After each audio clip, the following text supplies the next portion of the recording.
Not since Rocky Marciano fought Don Coquelle, the horizontal Trump, has there been a mismatch, diplomatically speaking, like the one that's shaping up, limbering up, getting its shape together in Anchorage, Alaska. It's Donald Trump and Marco Rubio versus Vladimir Putin and the legendary, absolute kingpin of diplomacy, Sergei Lavrov, the Russian foreign minister.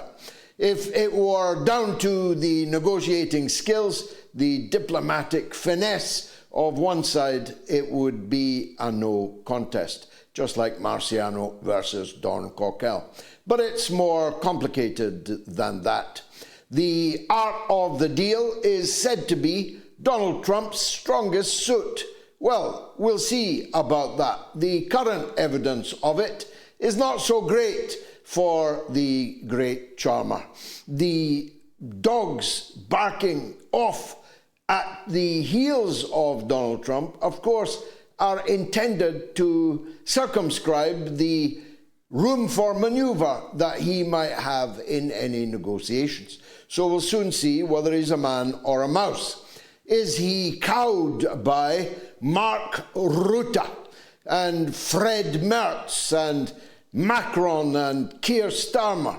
Who is he listening to? Is he listening to the needs of the American economy, the American people, the geopolitical and military realities on the ground in Ukraine? Or is he listening to these dogs barking? We'll soon see. The truth is that Zelensky is going weak at the knees. As a matter of fact, I saw him trembling so on a piece of footage just the other minute, whether it was chemically induced or whether it was mere stress and anxiety at the fact that a foreign president is negotiating on his behalf in a talk that is destined to decide the whole future of his country, and he's not important enough to be there. Of course, as Donald Trump rightly said in the Oval Office just a few months ago, he doesn't have any cards.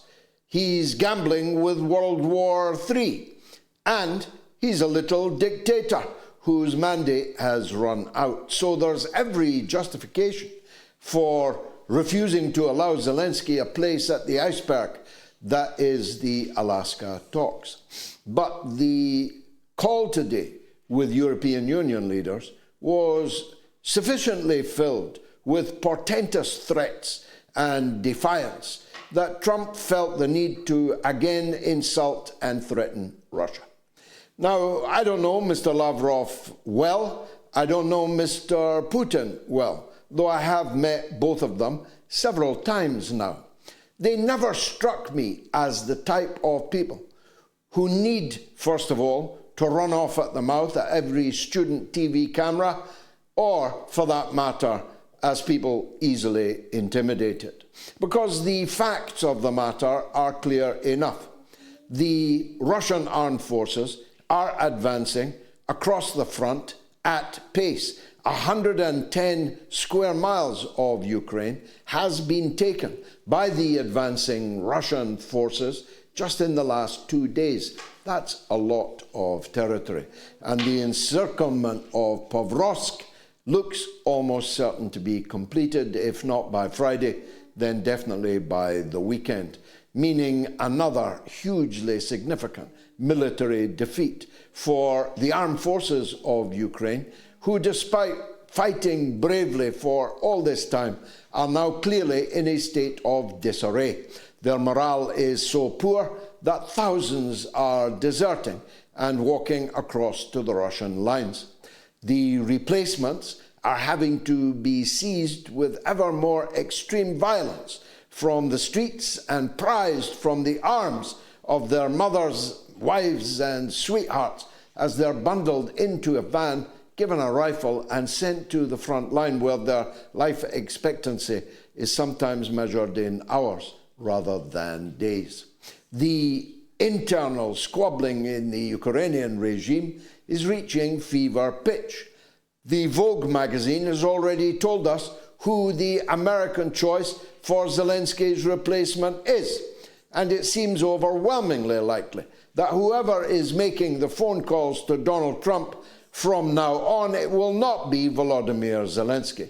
He will leave with black bin bags stuffed with cash, although he's already transferred a very great deal of your money, Mr. and Mrs. Taxpayer, in Europe and in North America. He's already transferred untold millions, maybe billions, of the money that your taxes gave him, but he'll no doubt want some ready cash in a black bin bag or 200 or 300 on his way out of the door. That's if he's lucky. If he's unlucky, he'll go the way of the Diem brothers in South Vietnam, set up by the American security services for assassination. We must hope that he is spared that ending. But definitely, like the Marie Celeste, he will forever float around the world of no particular importance to anyone except for the money he's got to spend.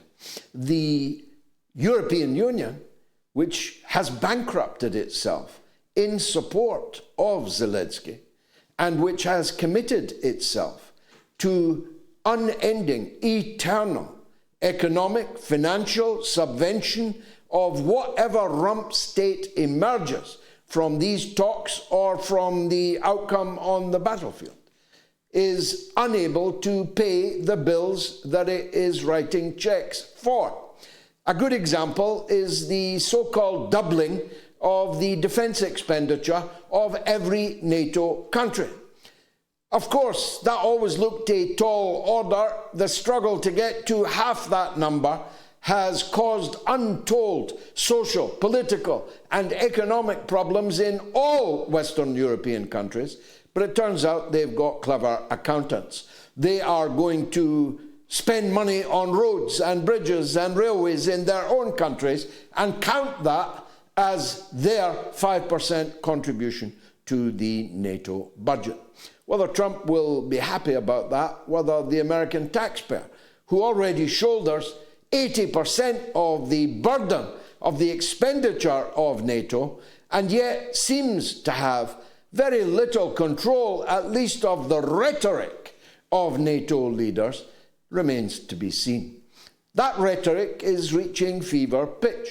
In London, in Paris, in Berlin, and in Brussels, the chorus is clear that President Trump has no right to negotiate about Ukraine over the head of the Ukrainian spent government. Well, that's a very strange proposition. If NATO is funded 80% by the United States, and if the Ukrainian military marches on its stomach in boots, uniforms, rifles, and wielding weapons, and being transported in motorized transport with American materiel, who else can negotiate an end to this conflict but Donald Trump? Now, Chebos, who will be on the show later, has already opined speculatively, as he is the first to admit, as to what the Russian demands will be. And I have no reason to second guess him. He's in Moscow. I am not.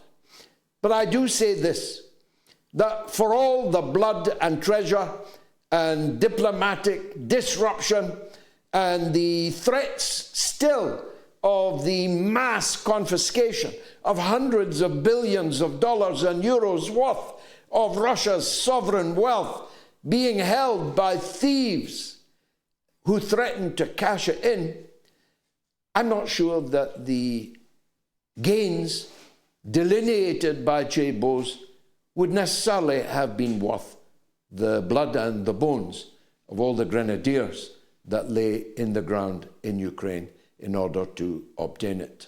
If the final settlement is merely the freezing of the conflict, like the Korean conflict, with a huge demilitarized zone and with a never-ending stream of NATO weapons, and Ruta made plain this very week that NATO will continue to supply weapons to rump Ukraine, whatever is decided by Trump and Putin this weekend, then that will not have been worth the price that Russia has paid for it.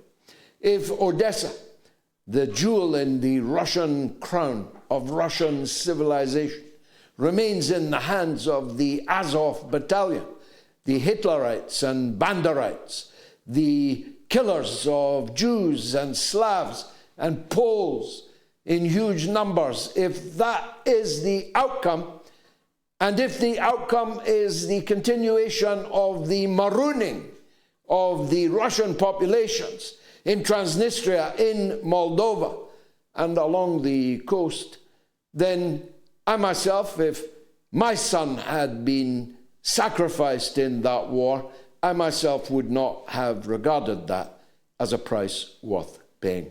Of course, the Donbass cannot be underestimated as a prize. These are Russian territories. They were always Russian territories. They were only ever Ukrainian territories as long as Ukraine was a part of the USSR. When the USSR was disbanded, all these Russian territories should have come back to Russia. Crimea being the case in point. Crimea was not given to Ukraine until I was already at primary school, and it was given after a drunken night of toasts by the drunkard Nikita Khrushchev as some kind of fraternal gesture, when Crimea, of course, is of the utmost significance, strategically, militarily, socially, culturally, and in national and ethnic terms to Russia, that it could not possibly have been the intention that it would end up in a foreign country which bore ill will and malice towards the country whose territory it really was. So we'll see about the art of the deal on Friday. In the next couple of minutes, because we've got 3 guests, great guests, and I want to give them the maximum time, so I'm cutting my own monologue short.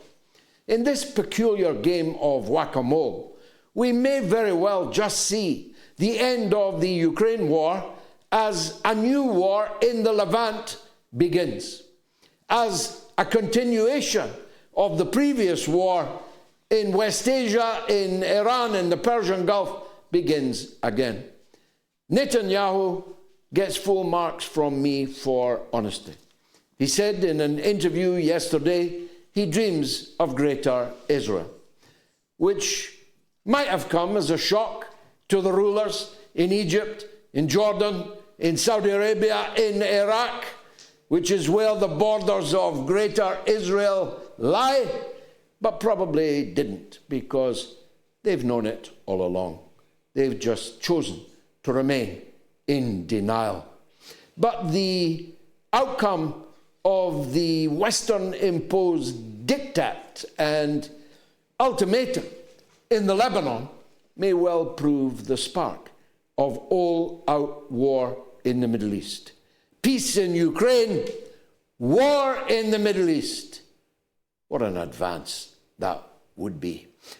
It's all coming up here tonight on the Mother of All Talk Shows. Stay tuned.